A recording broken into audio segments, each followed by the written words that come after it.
Thermite grenade. 45 seconds.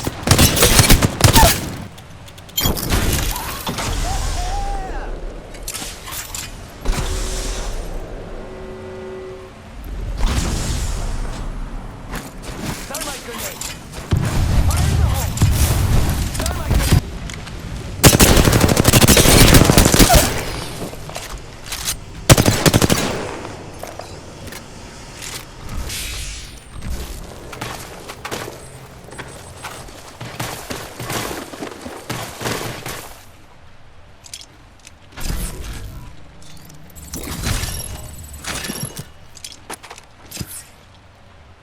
Throwing jump pad.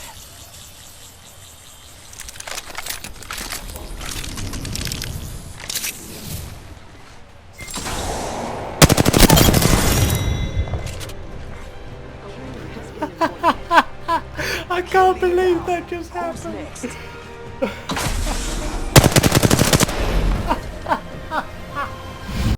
Hello ladies and gentlemen, and welcome back. As you can see, we've got another advanced legend guide for you, all on the Octane, and this is by far one of my favourites, but it's so long, let's jump straight into it. And if you do like it, make sure to hit the like button and subscribe for more. But yeah, let's get straight on with it.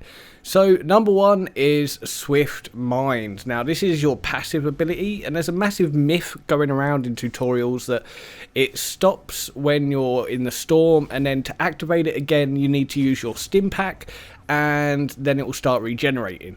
And sure, it starts regenerating afterwards, but it actually has nothing to do with the stim pack itself. It's just its passive normal ability. So while not taking damage, Octane restores health. So I'm taking damage right now, but if I stop after about 5 to 6 seconds, as you'll see, boom, it starts going up again. It's nothing to do with the stim pack. It's just once you stop taking damage, it takes about 5 to 6 seconds to kick back in.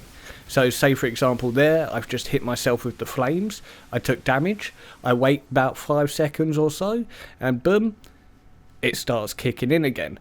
And this basically is exactly the same with any damage, even your own stim pack. The reason you stop regenerating roughly every second or two is because you use that stim pack, and then you have to wait 5 seconds, and it's not till the stim's almost over that it starts regenerating again. Now, number two is Stim Effects. Move 30% faster for 6 seconds. Now, while something you'll notice if you don't play him this much, you see Octane in your other characters, is he has this green line following behind him. So just be wary of that, so people will know where you've gone if you've just gone around a corner or something. Just be wary that you do leave a slight green line when using Stim. 3 is Stim and multitasking. There's a lot of people that don't realise you can still reload, you can still use med kits, you can still do pretty much everything and press Stim at the same time. You can reload then press Stim. It doesn't matter, you can pretty much use Stim all the time. Now number 4 is Run. Now you're not always going to be able to get out of every situation, and sometimes, you know what, it's just best to get out of there. And the best thing about Octane is he's just so fast that people can't keep up with his pace, and they can't track him as easily as other characters. And you just want to curve around walls, stick close to edges, and just weave, duck, dodge, dip, dive. You get the general gist, because then you don't know when you're going to suddenly just come face to face with someone, and you just need to use your stim, you need to use your ult, and just get the hell out of dodge. And it is so much easier than people realise. You just got to proper serpentine and proper weave your way out of it, and you'll be fine nearly all the time. Now number 5 is Octane is a really strong melee legend. Using his stim, you can just zigzag, you can jump really fast, you can just punch a lot faster as well. People don't realise you punch faster using his stim, which is really good. Now number 6, this is what I was basically saying about the duck, dodge, dip, dive and dodge. You are a really fast character. So what I would advise is using fast-paced guns. The RE45, the R99, all of these SMGs are good fast-paced when you're aiming down sights. You can still use other guns if you hip fire, because there's no reduction on your hip fire speed. It's just when you aim down the sights that you get heavy reduction on things like LMGs. So you can still hip fire with things like Spitfires and still move pretty easily, but this is basically going to be one of the best characters for using guns like SMGs. You can literally just weave in and out of bullets so quickly, even with assault rifles with the R301. This is what I was saying about the hip fire. I'm taking down these guys here and suddenly there's someone behind me. And I'm just like, you know what, I'm Neo, I'm going to Matrix this and just go in on him and boom, hit fire. I keep my speed up, I don't slow down by aiming down the sights until I really need to. And he's just so fast, it doesn't matter. As soon as I hear a hill, I just zoom in and finish him off. It's all about speed with this character. Now, moving on to number 7, the STIM flank. Now, this is pretty much similar to the Mirage flank, and when you've got an opponent, just basically STIM on the long side round, and most players aren't going to suddenly expect it, but just be a bit careful because the STIM pack does make a lot of noise, and the one thing you want to make sure you do is you want to get out in time, because people will hear it and they'll be able to follow you. But you also, when you're working with a team, you don't want to make sure you just run. You want to make sure you run to a position where you can come back in and help your team previously. You don't want to just run away and leave your team in the dirt. You want to be able to flank back in and take those easy kills, just using those easy maneuvers, serpentining through the bullets, use the STIM to avoid their tracking, and then you can reset, come back in and finish the job really nicely and save your teammates. And this brings us on to number 8, is STIM equals banner recovery expert. And other than Pathfinder and maybe Wraith, I definitely think Pathfinder's stronger than Wraith on this, but Octane's probably the best for getting in and out for recovery beacons. This is definitely going to be the character. If you're in a situation where it doesn't look like it's going well, I would 100% advise that the Octane player in the group, he dips and he comes back for your beacons, because if you're 99% sure you're not going to survive, there's no point just outright dying. Get the Octane to just recover your beacons and come in. Like right here, I think there's at least 3 squads going on one massive fight here, and I'm just waiting, biding my time so I can get in and out. And he's just so far that Bangalore barely even noticed that I came in and got my friend's tag. That lifeline just completely ignores me because I'm just moving so fast. What's the point? Focus on the ones they can hit. Now, number 8 is the landing rush. Now, when you're landing, keep an eye on where other people are, other enemies are landing in smaller locations. Like here, we're at the water plant, and this isn't the biggest area. And I saw a team land at the other end, so I quickly used my STIM. I quickly grabbed basic loot that I needed. I got a basic gun, I got a bit of shield, and that's all I need to quickly take them down, because basically I'm going to STIM through it all and get all the decent loot while they're slowly taking their normal time, and they're going to have a lower chance to have that amount of loot that I've got. So it's going to be a lot easier for us to quickly take them out. Now, number 9, moving on to the ultimates, the launch pad. Now, this is we're going to proper go into detail on this. This is an advanced guide. So now we're going to test a walking distance. So distance, we land before the shadow, slide onto the shadow. Now let's try running. We're going to run again before the shadow, slide over the shadow. So there's no difference between running and walking, but if we jump as we hit the bounce, boom, we get an extra good 4 or 5 meters distance. And that is a significant amount. And it, when you use your STIM pack and the jump, it doesn't actually get you any further. So using the STIM pack beforehand is actually a little bit of a waste. Just be careful as well with the jump one. You don't want to just accidentally jump over the pad I just did then, because that can really screw you over. Now, the height is pretty incredible. As you can see here, when you get a jump on that pad, the height takes you at least like a good 4 stories high.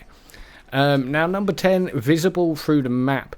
Now all of these launch pads that are on your team, so even if it's not you that is playing Octane, say it's your friend that's playing Octane, you're going to be able to see these throughout the entire map, so you'll be able to remember where they are and keep them in your line of sight kind of thing.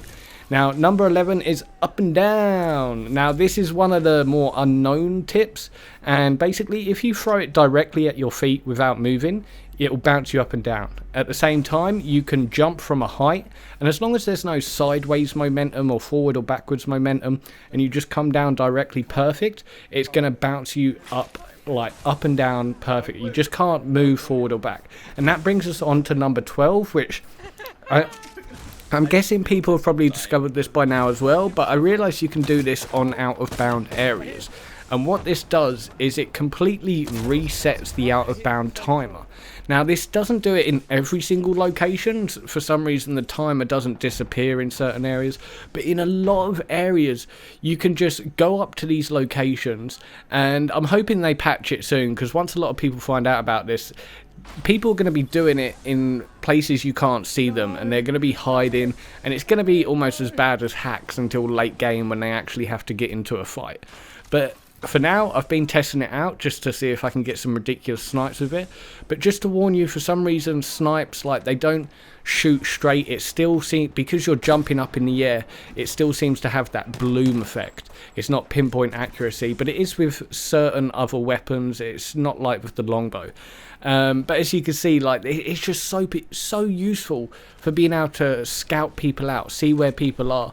And I was doing it, and I was pinging where all the enemies were for my teammates, so that they had a clue, because you can see everyone. But number 13 is healing on jump pads. People always forget that they think they need to get to the location, and then they need to hide, and then they can heal.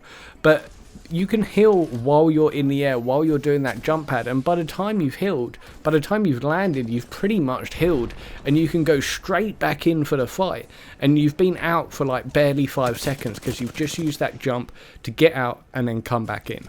Now, number 14 is the sneak attack. What I mean by this is the jump pad basically prevents your walking steps because you're in the air. So you can basically land down right next to people without having to reveal your presence, get into them because of that walking sound. So you can just jump in on an entire team. The most they're going to hear is that landing impact from where you've hit the floor, and 9 times out of 10 when I do this, I'm always able to take down at least one opponent before the team even realise what is going on. As you've seen in these clips, every single time I just land and take out at least one of them. My teammate's just gone down here, jump in, they're looting his body. I don't shoot while I'm in the air because it does take quite a lot of skill, and there's a risk that they're going to start shooting back before I manage to take down the first one. So I land, quickly take down one of them in a controlled situation, and then counter the other members of the team that try and come to help him. Now, number 15 is taking the high ground. This is one of my favourite things to do, and especially with Pathfinder. It's one of the few characters that can actually do it. Pathfinder and Octane are going to be brilliant for taking the high ground, because you can support your entire team from all over the battlefield where they need, and then because you're Octane, you can use your STIM to quickly get into those specific points that need extra help. And that is basically just going to win you a lot of matches, especially if you say want to recover the beacon and you just need to hide out on the top area, because as I said earlier, you're not always going to be able to be a pro. Like, I'm pretty average at this game. I can't always take on an entire team, so sometimes I'm going to hide on top of something and I'm going to wait it out until I can rescue my friend's beacons. Now, also, it's going to help get you on top of enemy bases. Like, when they're all like camping inside those houses, you can get on top and basically attack them before they even realise anyone's on them. Now, on the same route of basically the high ground, you can also get in a lot of these trees. It used to be mainly Pathfinder, but obviously with Octane's jump pad now, a lot of players can use it to get in. It's like not just a few basic trees, it's quite a lot of trees, so be sure to check that out and be wary of it. You never know when someone's hiding up there. Now number 17 is the jump pad flank. A lot of times you'll be able to sneak round and or over or through using those jump pads to get behind the enemy, preventing them from running away or purely just being able to completely demolish them. Like the best thing to do is apply that damage first. If it's just one person, sure, your entire team can just swarm them. But if it's an entire team, make sure you put in a bit of damage first, a bit of damage there, and when you think it's all good to go, you can just place down that jump pad and get in there and go in for the kill. Because before they even realise it, they're going to be turning on you. They're going to be getting shot in the back by my teammates because they're getting shot from everywhere now because we're surrounding them. It's pretty simple. Now number 18 is place in confined battle areas for distraction. This is one of my favourite things to do. It doesn't happen too often, but it is super useful when it does happen. In certain confined areas, place down a launch pad because people will accidentally walk into it, like that Wraith there. She came in to help her Pathfinder, ended up getting launched straight into the team fire, and then the lifeline comes up to help with a freaking energy based LMG. I'm like, nope, Spitfire wins every time, take her down. Like this ability to just get in and out with Octane is actually ridiculous. Like I place jump pads here all the time because it just confuses enemies and they don't have a clue what's happening, they don't have a clue where to look. But number 19 is don't give them time to recover. The best thing about Octane is you can get in and out pretty much anywhere and survive a majority of the time if you're decent with him.